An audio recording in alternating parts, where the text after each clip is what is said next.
Thomas Green here with Ethical Marketing Service. On the podcast today, we have Angel Ribo. Welcome, Angel. Thank you. Thank you very much for having me, Thomas. My pleasure. Would you like to tell the audience a bit about yourself and what you do? Oh, absolutely. Well, I'm originally from Barcelona, although I live in Texas. I've been living here in the Dallas area for the last 10 years. And, in a nutshell, what I do is I help both corporate CEOs and established entrepreneurs to bridge the gap globally for expansion and exposure. I basically use internationalization as, strategies to help accelerate the growth of their businesses. That's what I do. And also I have a nonprofit. It's called Wisdom for Kids. And what we do is we help underprivileged kids in Latin America become entrepreneurs using their local resources. So those are basically the two main things I do in my life. Well, on LinkedIn, we've actually had short conversations about that, haven't we? Absolutely. Yeah, I'm very active on LinkedIn. Actually, LinkedIn is I would say the main platform where I conduct my business and my clients' businesses. And actually what I consider myself to be a LinkedIn influencer. Actually, I use my influence to help my clients get their messages and their products and services out to their markets. So yes, exactly. Well, I know from the profile that you are the CEO confidant, but just in terms of what you do, is it accurate to say that you're a coach, the CEO coach? Well, that's a great question. So I started as a consultant, right? So basically, giving my 5 cents, my piece of advice to the CEOs of this world, exactly.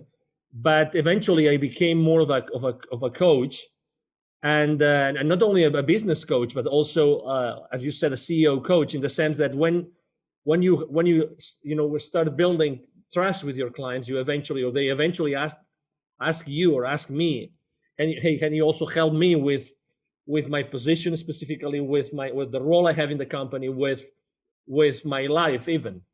Because again, you cannot isolate the different roles that we all play in our lives, right? We're probably friends, we are sons, we're maybe parents, right? We have many different roles in our lives. It's difficult to isolate them, and as soon as this trust is being built with them, yes, to your point, additional ways of helping my clients and business partners arise. So they might come to you for business help, and then also it might cross over into their personal life. Yes, absolutely. It does very often. Exactly. So what are the common traits of successful CEOs that you have observed? Yeah. Number one, and actually that's one of my mantras in my business, which is, they take action immediately, right? And it doesn't have to be necessarily like perfect action. And that's something I use that's a nugget I use all the time, which is take imperfect action now. Take imperfect action now. And I use that also with my entrepreneurial, clients, customers. And that would be one. So they're less, let's say, I wouldn't say fearless, but they're less fearful of taking action and going to the market and making business decisions and marketing decisions, although they don't have all the information, all the variable, right? So they like to take risk. That would be the second one. They'd like to take risk because they know that taking risks, they can go to the market and they can actually, in the entrepreneurial world, there's this concept of the minimum viable product, right? So there's this minimum viable characteristics of a particular product or service that when you start offering it to the market, you get the first feedback, right? So they are very good at that. They're very good in start talking with their potential future clients and asking them, hey, I am planning to do this. I am planning to offer, this to the market. I'm planning to send this to offer this product or this particular service. What do you think about it? And they're very good in grasping this market intelligence very early on in the life cycle of that particular product or service. So again, taking imperfect action, being open to take risk. And the third one would be they're all very, very, very mindful that the key thing inside the organization, so that they are able to provide their boards with the answers that they're looking for, the shareholder value that they're looking for. They're very mindful that everything relies on their teams. Okay, it's not that everybody does a great job in educating or engaging or keeping their employees accountable. Obviously, every single CEO would like to have a high level of accountability within their employee base. But the reality is that that depends a lot on their leadership style, right? Mm-hmm. It depends a lot on the engagement of the employees. But they are definitely completely mindful that and conscious that their team is everything for them, and every single decision they make as far as growing their team or maybe downsizing it whenever the circumstances make them do that, they are very, very mindful that the talent and everything that they have been developing within their team is the main asset that the company has. So they put a lot of effort in making sure that their own messages, the messages that come from the board, really, really, really go down not only onto their own leadership team in the company, but to the rest of the employees of the organizations. Those would be my three main traits that I have found throughout my life. The first thing that you mentioned is also something I've heard about billionaires. So they basically looked at common traits among billionaires, and the way they phrased it, which was reminding me of what you said, was they're willing to take action regardless of the certainty of whether it will work or not.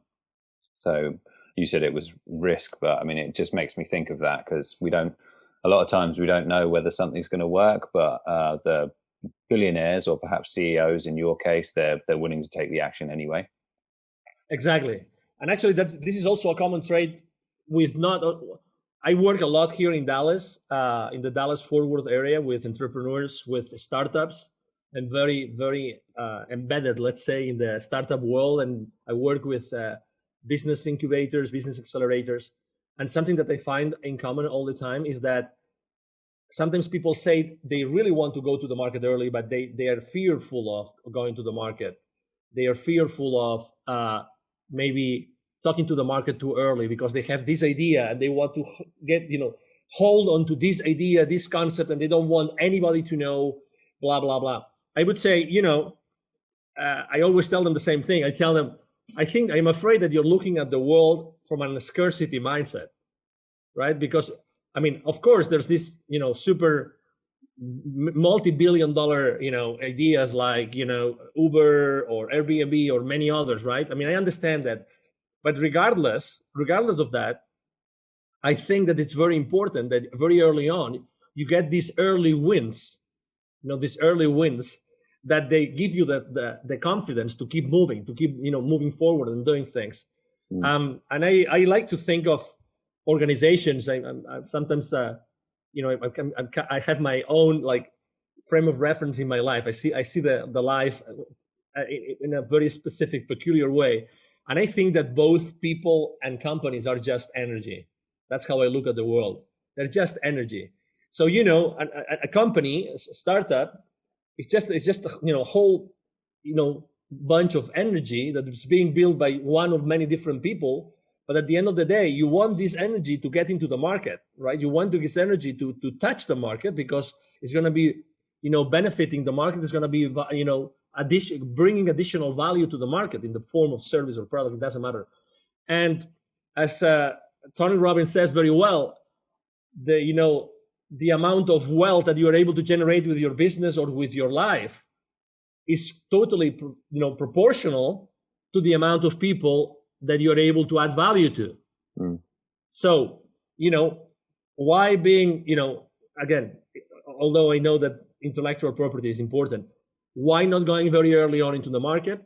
Just take your chances and start deploying this, start testing it. Proof testing is the number one thing I always advise my both my CEOs when they want to launch a new product or the newly established ones when they are starting with a completely new venture. Just done those precautions, which I understand come from a mindset of scarcity, and not everybody is in agreement with me, but hey, there's enough business, there's enough needs out there in order to fulfill, as much as you would like to offer to them, literally. And if it's not locally, it's going to be in other areas. That's why I'm very strong on internationalization and going international, going global, because there are a lot of products and services that are not only valuable locally, but in many other areas in the world.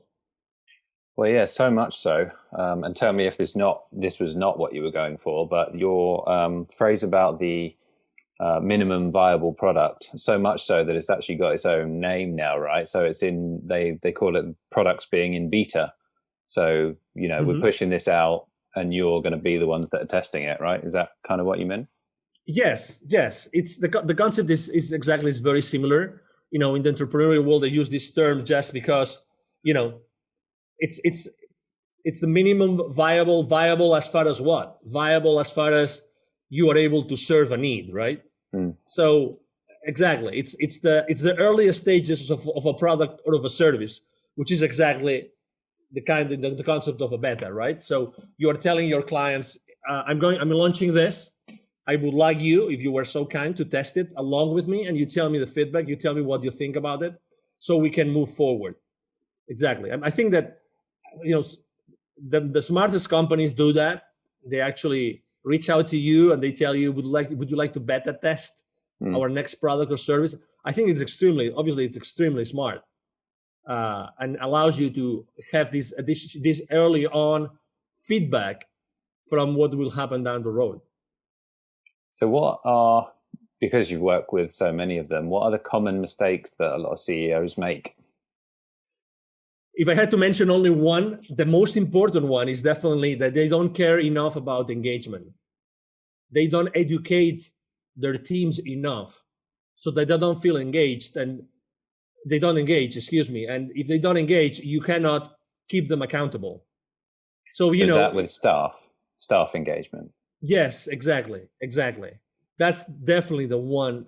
And as the company grows, you know, one mistake that I see very often is that again, they stop being the leaders that they were in the beginning when the company started. So they little by little they kind of start building the ivory tower kind of thing, and they forget about they're not so involved and engaged with the rest of the team. I would say that's definitely the number one, um, let's say, mistake or challenge they have as soon as they start growing, making sure that they give their teams the right education, so that they really feel that, oh my god, I feel empowered. I really understand that we can do this. Because at the end of the day, we do not have to forget. I mean, you have your own business, Thomas, so we don't have to forget that, or we shouldn't forget that we exist because we put an equity, and we want a high return on that equity. We invested in our business. We invest with our time, which is the most valuable thing that we have in our lives, our time. We invest that time and that money, and we want a return. That's why companies exist, to provide the owners, the shareholders, to provide them with a return, right? That's why we exist. And sometimes we forget that, but what if every single employee was fully aware of the financial implications of their business decisions, right? So that's extremely important. And that actually, it's funny because, as you know, it wasn't the case in Europe, and it's not the case here in the US either. We are not educated, from kindergarten up to 12th grade or high school, we're senior high school. We're not educated on financial, acumen. We're not educated on financial literacy. So even if we have worked for large corporations and then we become entrepreneurs ourselves, we have never received the right level of financial literacy, which allows us to be fully mindful of the consequences of what we do. It's I mean, kind of up to obviously, you, isn't it, if you want to learn about that stuff? exactly. But it's funny because we are still, both of us were entrepreneurs, right? We still made the decision of going out to the market, offer our services, and risk it. We risk it every day. Hmm. We risk it every day. We go out there, we have our marketing, we have our podcast and exposure and everything, but still we risk it every single day. So if you take this into larger organizations, the reality is that there is a common elephant in the room, and that goes up to C-level as well, to the CEOs, which is not everybody has received the right level of financial literacy. I mean, I was reading the other day a great book that speaks about very basic business concepts, and only 46% of C-level of business operators really understand the basic financial principles of organizations. Only. So it means that there's this big elephant in the room. Excuse me, I just let me take that back. It's 46% of C-levels are able to understand the main financial principles of the organizations. So it's not that they don't understand it. It's just that they have not been trained to do it. They have not been educated to understand fully the financial implications of the business decisions that they make every single day. That's why that's definitely the number one challenge. It's the disengagement of the employees for a lack of, or due to a lack of education. Well, coming back to your point of engagement, do you think that's a problem of incentives? So I think there's an issue with staff potentially speaking up where there's an element of risk there for them. Whereas if they don't speak up about let's say a problem or an issue, they're no worse off than they already are right there. Yeah, you're talking about another of the challenges that companies have, which is managing expectations, right? All the time inside an organization, we are always managing expectations, or our bosses or our peers are managing expectations, and we don't talk about it. There's things that we don't talk about it. To what you just explained, we don't talk about it, but we should talk about. We should be working on a company, in an organization that allows everybody to speak up about anything, anything. We should be able to speak about anything inside the corporation. One of them being incentives. Is incentives an important ingredient in the engagement equation? Absolutely, it is, but it's not the only one. And again, think about your career, right? Think about your career since you had your first job until you had your last job, or even if you have a job right now. Would you trade some of your paycheck for having a better job? A better boss, okay, or a better culture? Would you be willing to forfeit part of your check if you were going super excited every single day to your work, to the company that you're working with? And I would probably say yes, 99% of the time. Yeah, I think there's a lot of evidence to suggest that that's the case. Exactly. Because, when you are excited, you love it. I just love to go to that place and meet with that person and work together with that thing, because it's, again, and that's something also that Tony Robbins says very much, which is the quality of our lives is the quality of our emotions, right? And again, unfortunately, we trade in those emotions for money. So is money a good incentive? Yes. And there's people maybe that are more incentivized by money than others, but still, what about culture? What about culture? What about if you were given all the education? Again, going back to education, what if you were given all the education that you need inside the company, that you feel really empowered? You feel really empowered, and you feel that you thrive in that organization. Is that going to impact positively engagement? I do feel so. I do feel so. So that's why I believe a lot on, very much on money is important. And again, for me also, money is a matter, is a form of energy, right? Which is good, obviously. And we have to pay our bills, and we want to buy our houses, our boats, our airplanes, whatever that is. But still, it's the every single day emotion that we go through and experience, human experience, with our feelings and emotions, that really counts. And, when you go back home at night, when you explain, how was your day, right? If there's someone at home asking you how your day was, even if it is your dog, right? Your wonderful dog that's looking with his beautiful eyes to you, that he's asking you, I miss you, I miss you, sir, I miss you. How was your day? And you start talking to your dog, I'm sorry to put this comparison here, this metaphor, but I really believe that emotions and feelings make a big difference when you go back home and you reflect about the day that you just had. No, it's the way you want to spend your life, right? So I totally agree with you. Yeah, exactly. So have you got some success stories that you're proud of in helping CEOs? Yeah, there's a lot of stories. I would probably like to explain or to tell the story about a small company, just because I think that there's a lot of entrepreneurs out there. There's a lot of people listening to this podcast, and obviously, I thank every one of them here right now listening to us, because I think that it's a story of consistent, imperfect action being taken and believing in one's products, services, and team. I remember a company that went from literally a few thousands of dollars and having also only 2 employees that I started to work with. I started to support, I started to coach, I started to help them go to the market. I started defining the different, functions of inside the company. And within 2 years and a half, they were already 43 employees, and they were really, really close to $1.5 million in revenue. I like to explain that story because the owners were very young. Mm. And I remember that I was reluctant to start working with them because they didn't have really that much of an experience. The most important experience that they had was in a very large corporation. It was actually an appliances company, both of them. They had different, engineering responsibilities, positions inside that company.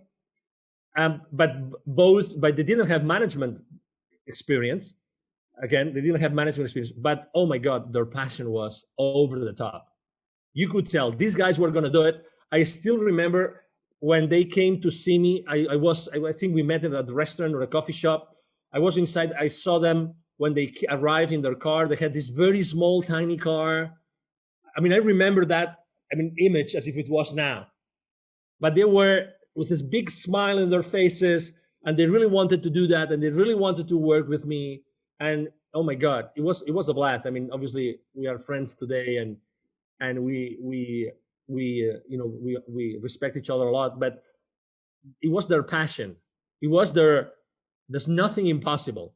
We are going to do this, and we are going to do that much better than anybody else. It was this. They didn't care about competition. It doesn't matter if we are the newcomers. It doesn't matter. We are going to do this in a better way and the right way, and we're going to put a lot of innovation in what we do, and we see the world in a different way.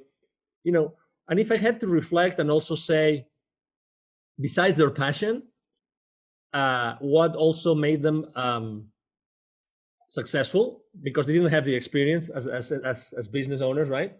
Mm. Is that they were really good in dealing with people. Their team members loved them.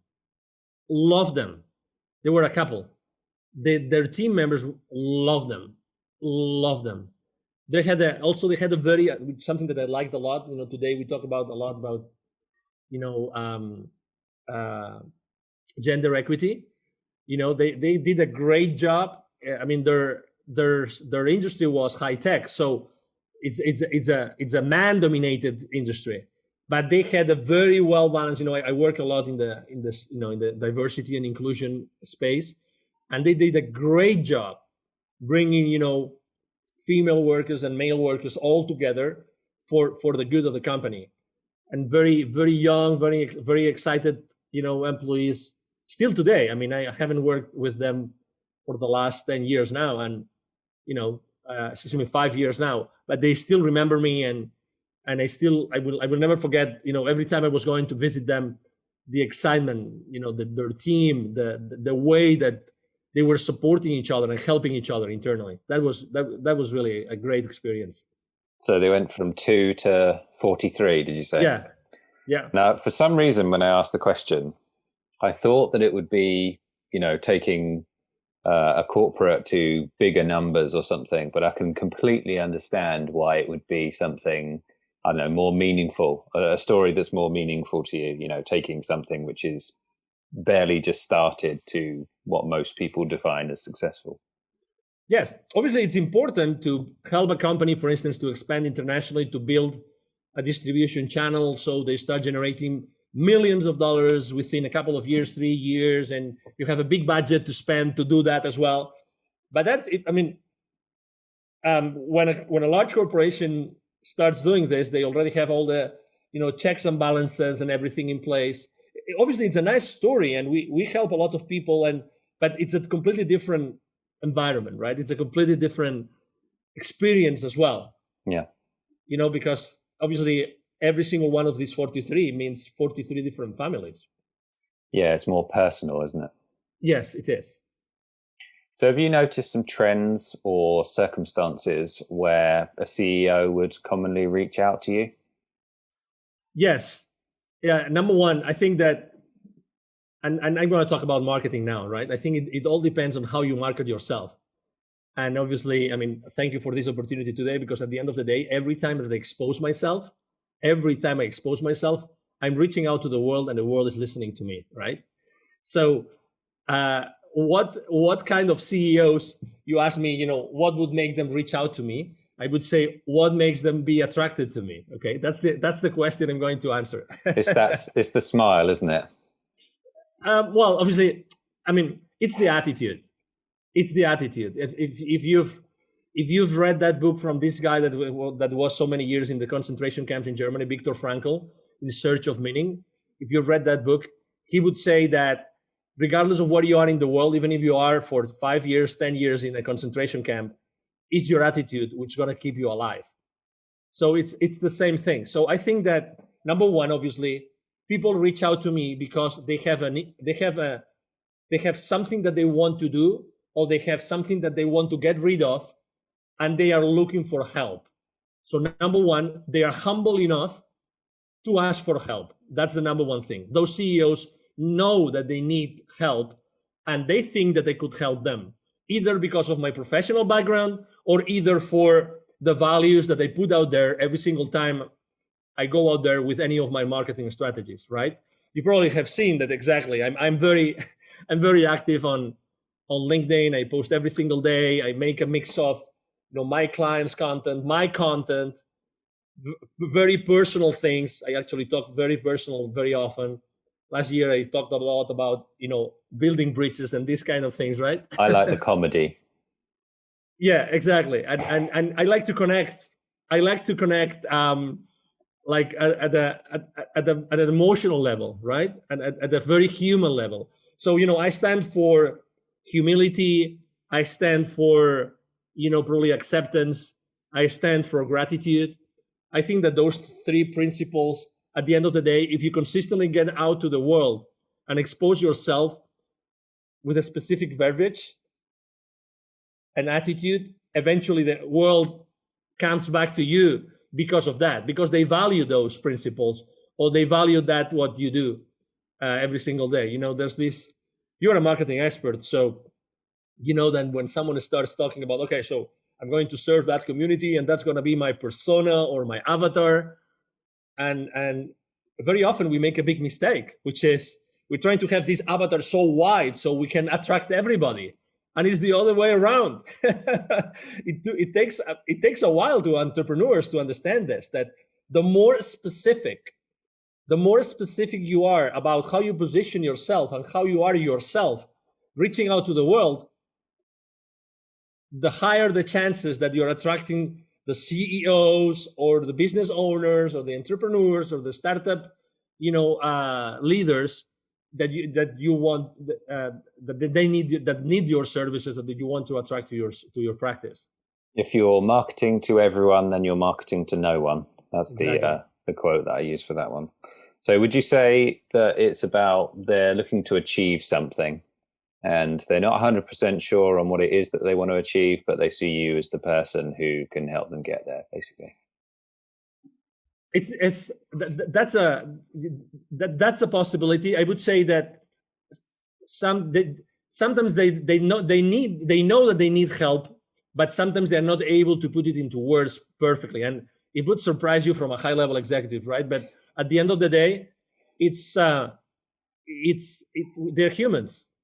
They're human beings, and you don't know the circumstances that made that person become the CEO of that organization. You have no idea, right? I mean, you just guess, right? You go to Facebook, you go to LinkedIn, you look at their profiles, right? And you just guess what they went through in their lives, but that has nothing to see. I think that anything holds on paper. anything, anything. You can justify anything just because of a piece of paper, right? But what is the reality behind that? What is the real concern? What are the emotions? What are the feelings? Right? What is the thought process of a person? You have no idea until you start talking to them. That's why I'm saying they might want something, but they don't really know what they need. I'm going to repeat this. They might want something, but not necessarily know what they need. Right? So that's why, in the beginning, in the initial conversations with our, potential clients, that's what we do. We try to make sure that maybe what they think that they want, you can provide them because have been able to understand what they need, right? So they have a sense of fulfillment when you provide them with what they want. Does it make sense, Thomas? Profound. Yeah, it is profound. Yeah, but it is. Yeah, I mean, we are complex. We are complex people. I mean, individually, we are, we are the sons and daughters of all the circumstances that we have lived in our lives. Well, the other thing that your answer made me think of is when you get to CEO level, it's perceived by everyone else that that person's super successful and everything they do just kind of works. But in reality, it's a lot more messy than that. Oh, absolutely, exactly. It's I when I lived in the UK, I learned a term that I have used since, which is orderly disorder. Orderly disorder. Okay, so we would think that CEOs, besides being successful, besides having a nice paycheck, right? Besides all of that, they have a very ordered life. Or maybe they have an orderly disorder life. I would say they don't even get there, to be honest, because most of the time they have had to sacrifice some aspects in their life, some of the roles, in order to be so successful. Okay, so again, we're going back to the same place. It's like when you are a CEO and you go to meet your board, the shareholders, right, the investors, it's like when if you're ever being called, Thomas, to the principal's office, it's kind of the same thing. He's still a human being, or she is still a human being. The CEO is a human being, and they have to respond to the commitments that they made the previous quarter or the previous fiscal year, right? Whatever the checks and balances are. But again, they're still human beings, and they have had to sacrifice because how many hours, is it 168, right? Hours a week.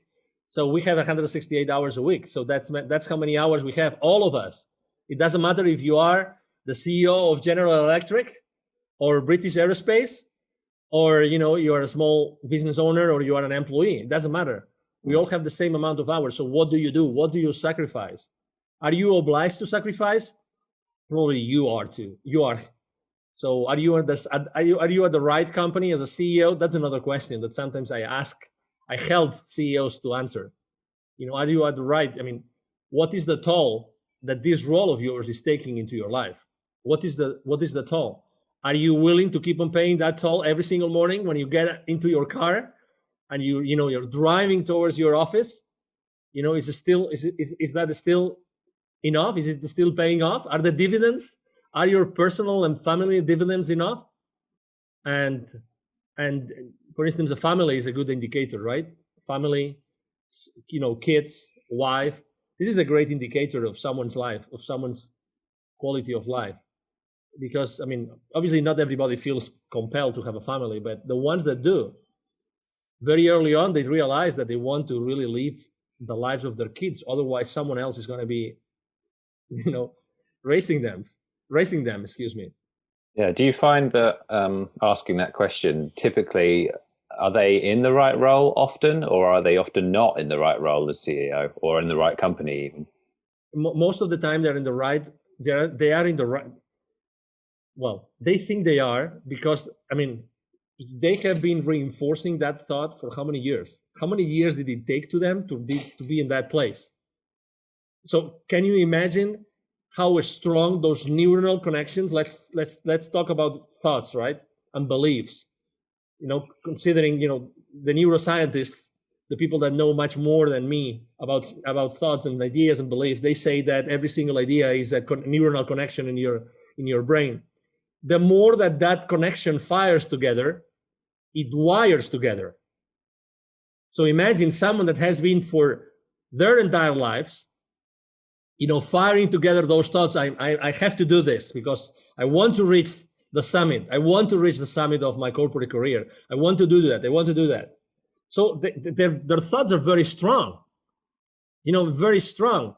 So then it's when you ask the right questions is that they start opening themselves and they start valuing and assessing the decisions that they made throughout their lives.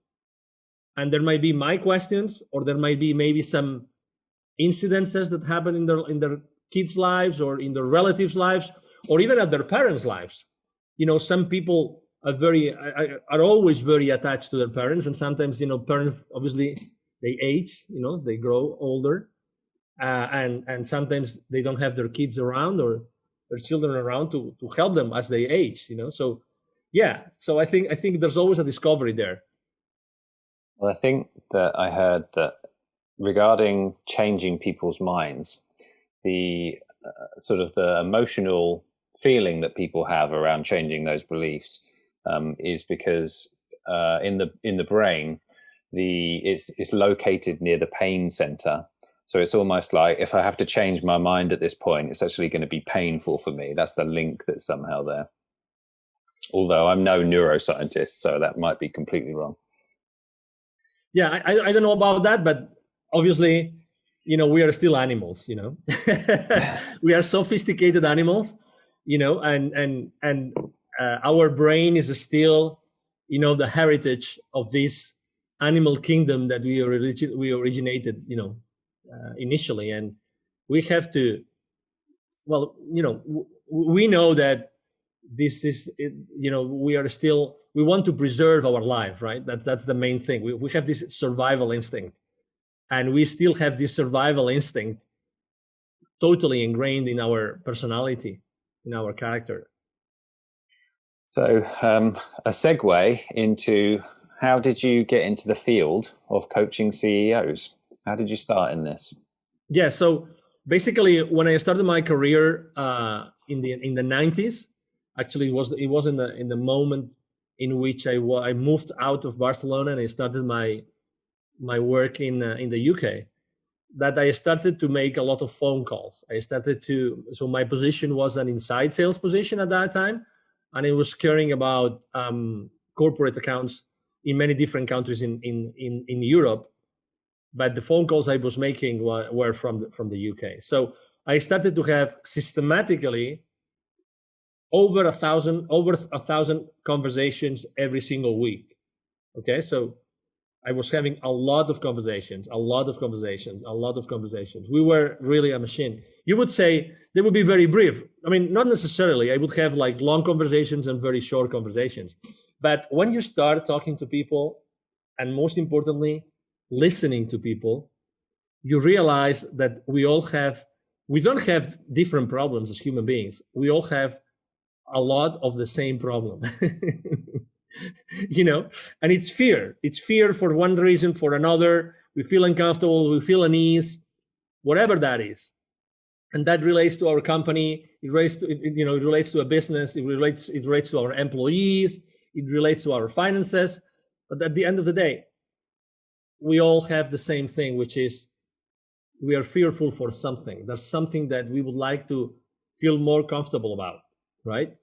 And that's so when you do something systematically, and when you do something over and over and over and over again, you start seeing, commonalities. You start saying that, oh my God, maybe there's something here that I'm realizing. I'm realizing that if I listen properly and if I ask questions, I'm realizing that I'm giving these people with the right level of, trust.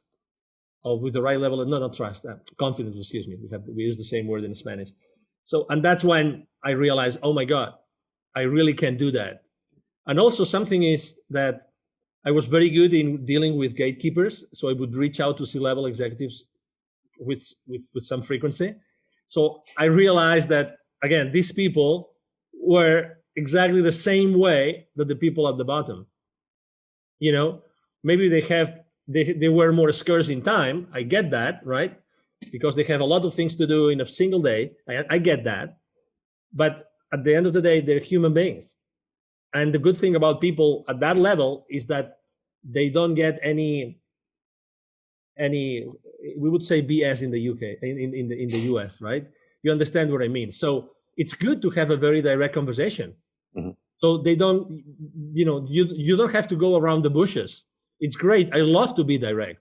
I love to be in a conversation in which, we spend 5 minutes and not 30 minutes, or we spend 10 minutes and not, 1 hour.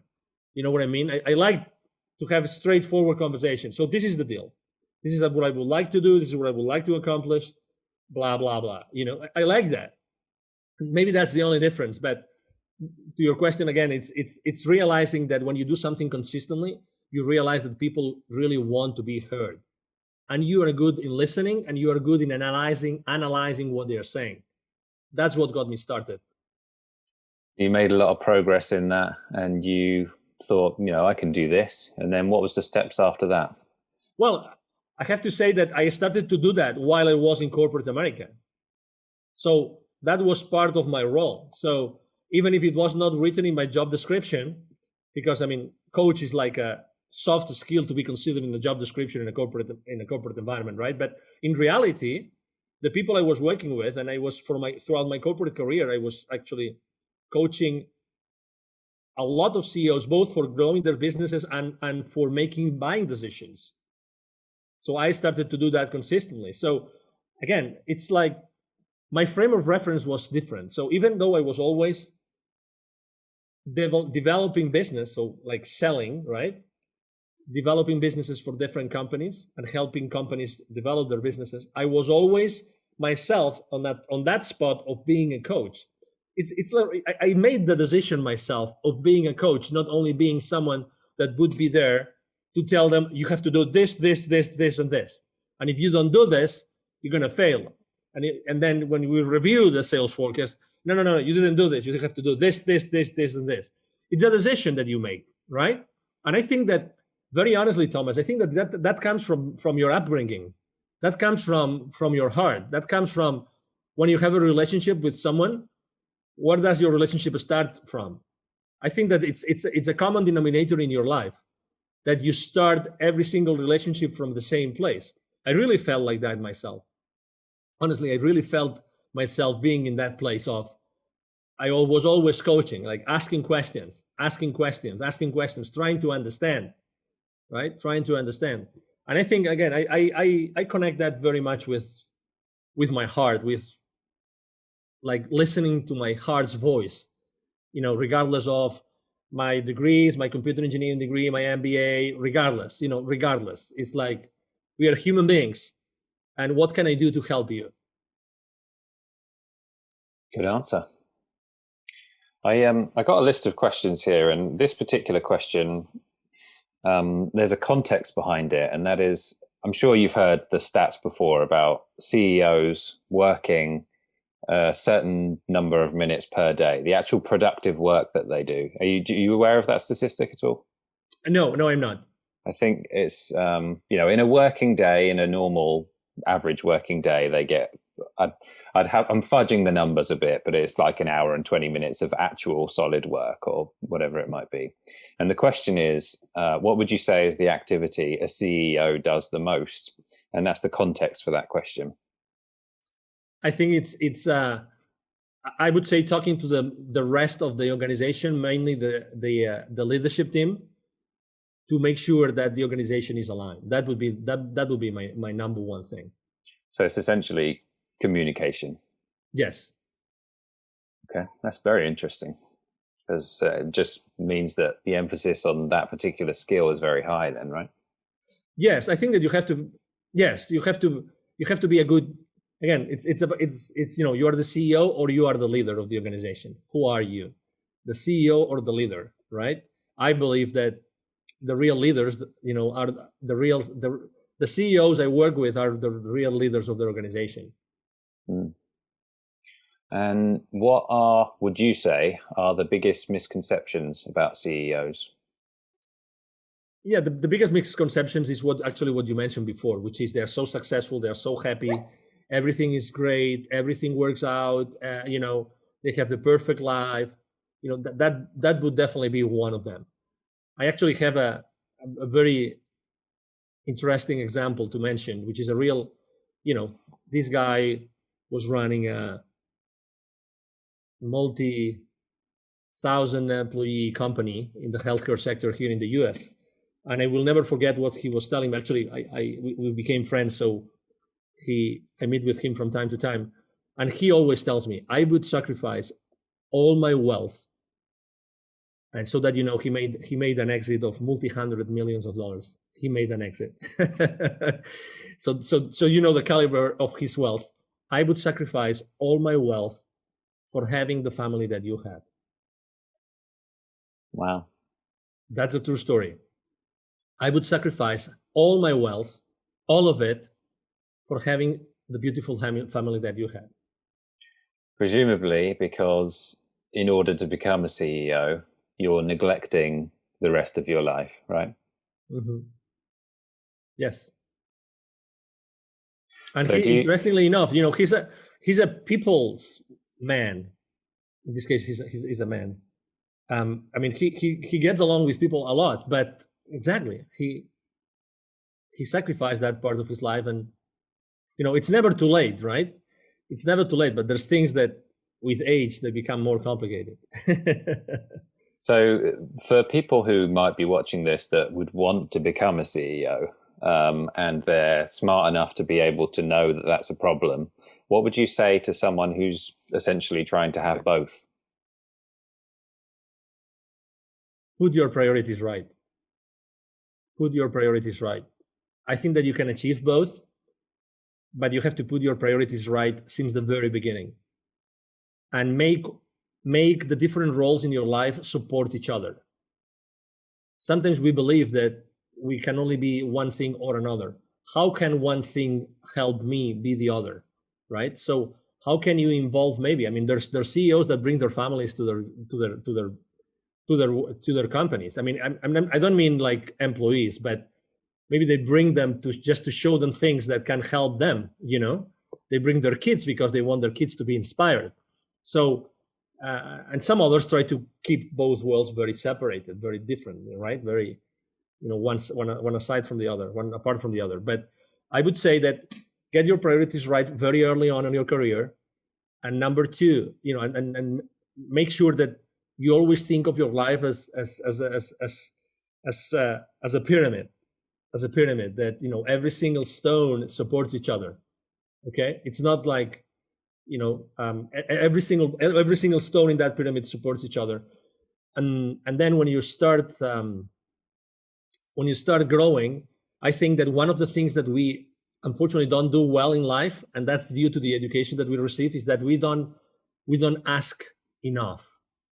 We don't ask enough, and I think that's a common denominator inside in the corporate world too, is that we don't set the right expectations, or we don't ask enough, or we don't ask enough questions to the right people expressing what we can do and what we want to do for that organization. Okay, I've seen people progressing inside their organizations, becoming the CEOs, and those were people that were obviously, they were very passionate, they were very clear, they were very focused, but at the same time, they were asking the questions, and they were asking that they wanted to do some things. We tend to be, in general, asking questions aloud and to be exposed is not properly valued, socially speaking. It's identified as you don't fit in because you ask that uncomfortable question. I think that we all should. If I started my life again, all right, if I started my life again, I would probably ask more questions and continuously ask questions, and ask to receive. And there's a universal law here, which is the law of reciprocity. I think that we don't receive enough because we don't ask enough. I think there's probably also an issue there with, I think that human beings feel like they're more transparent than they are. And I don't know if that's a psychology issue from when you're, when you're raised, and you think your parents seem to know a lot, and you think that everyone else seems to know what you want, but in reality, people know very little about what you want, right? Well, let me tell you a very simple example. You're going with your parents to see some relatives or some friends, and what's the first thing that your parents are going to tell you? Most likely, don't ask for anything unless you're being offered, because it will be considered as rude, right? And I used to think like this before. I mean, I remember my mom telling me, please make sure that you behave, make sure that you don't do this, you don't do that, you don't do that. How many don'ts compared to the do's would your parents tell you when you would visit some relatives? So there's this sense of fitting in that I think is too strong in the world today, and that makes us not ask in order to receive, to be very honest. So, would you ever coach someone to go from an existing lower job to becoming CEO, or have you ever done that? That's a great question. I haven't done that. I've seen people around my clients in the organizations I've been working with, but I haven't personally done it. But would I be able and willing to do it? Yes, because I've been able to help people at different levels of the organization, right? So, but going back to the marketing thing, you have to be very focused on what you do, right? So, could I do that? Could I offer someone to do that? Yes. I have not offered it as a service. I have not publicized it. I haven't, throw it to the world out there. But could I do it? Yes, because So you wouldn't decline it, but you know who your customer is, which is CEOs essentially. Yes. So I wouldn't decline such a request from someone.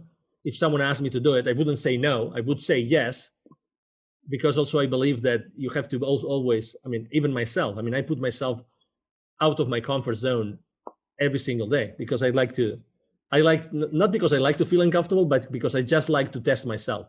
It's like a podcast interview. Actually, you don't know what the host is going to ask you. Even if they provide you with a list of questions, it doesn't matter. Still, there can be a lot of different questions which are going to be asked, and maybe you are not comfortable answering. Honestly, I believe that every single podcast interview I'm giving, it's a growth opportunity for me. Totally. Well, they can. I mean, questions in general can get you thinking about stuff that you hadn't otherwise thought of before, right? Yeah, exactly. So I know you mentioned Tony Robbins. Who are your mentors?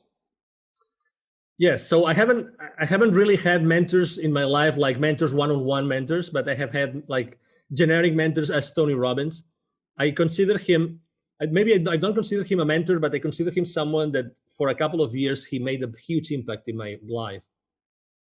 It coincided with my relocating from actually Latin America to the US. I went to a Unleash Your Power Within event by Tony Robbins, and it was so intense, so intense. And he mentioned several concepts that changed my life forever. So that's one of them. The other one is Dr. Joe Dispenza. He's a neuroscientist. Dr. Joe Dispenza is a public figure as well. He does thousands of people events, and I like a lot because of what I do. I like a lot to study the science behind the behavior of people. I like that a lot. A lot. And then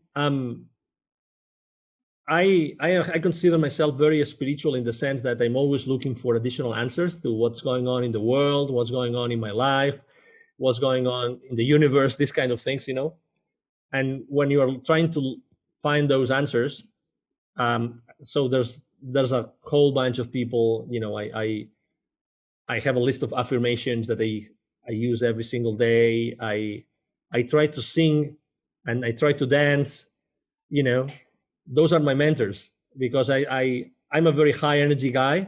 I can be very, very quiet, but at the same time, I'm also I build myself with additional strength every time I sing or every time I dance. I really, those are activities that feel my human and spiritual side a lot. Well, I like the story about the UPW event. I haven't been to one personally, so it's interesting that you say that. It makes me want to go even more. Very intense, very, very intense. Can you tell me about when you met Les Brown? Because I'm a fan. Yes, of course. I sit on the board of an organization called Evolutionary Business Council, and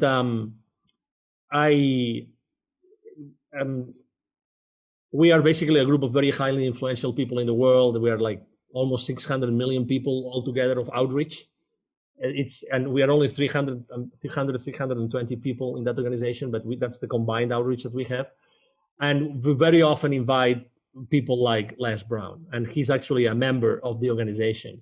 Okay, so we invited him, and we were together in Costa Rica, and we had a blast. We were like 4 or 5 days together. It was a very small event, and we became very close. I mean, we have now common friends, and there's people that in his team, and he is actually I have interviewed him for my activities. I remember one time I did a telethon, like a 22 hour straight of live interviews on Facebook, and one of my interviewees was actually Les Brown.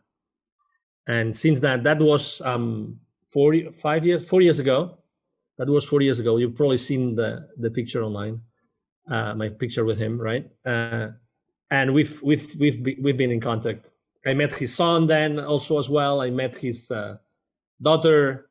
Yeah, he's an extraordinary human being with a great team. I've quoted Les Brown many times, so I'm a big fan as well. Yeah, but yeah, great story. I've been doing our podcast. I did a little bit of research, and can you tell me about your goal to help 810,000 kids to become entrepreneurs? Yes. So when I started, Wisdom for Kids, basically I started assessing what's the need in Latin America, and the need is very clear. There were 81 million kids in Latin America in 2012, according to UNICEF figures. So I had when I was living in Latin America, I lived in Latin America for 10 years. When I was living in Latin America, I was seeing the poverty all over the place.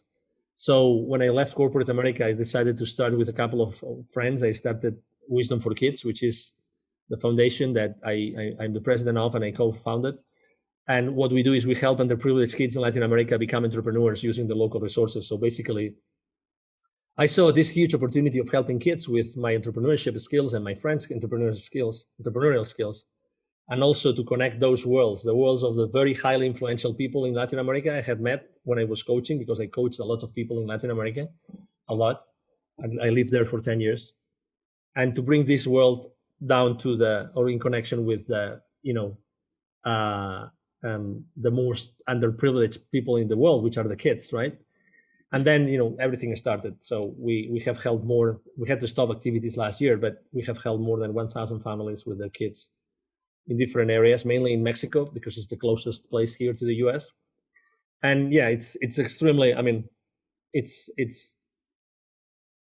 one of these places in which I recharge my batteries. I get totally knackered because I really work really hard, and I do a lot when I go myself and deliver the training, the workshops, the inspiration that we give those kids. I really empty myself of physical energy, but from a human spiritual energy, I fill up totally by doing that and going to very underprivileged areas and indigenous communities, these kind of things. That's amazing. Congratulations doing that. Absolutely. Thank you. So, I mean, one thing I have noticed from your LinkedIn activity is that philanthropy, very important to you. Mm-hmm. Yeah, very much.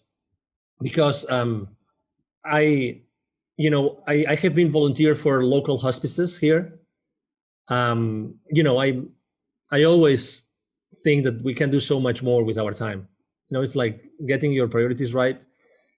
I really think that, as opposed to be And I do that a lot because of my business, but as opposed to be on social media or on TV, you can do so much more to make this world a better place, this world a better place. So yeah, I have helped a lot of people. I have helped a lot of companies. I've been pro bono with a lot of organizations. I've sat on the board of organizations for free.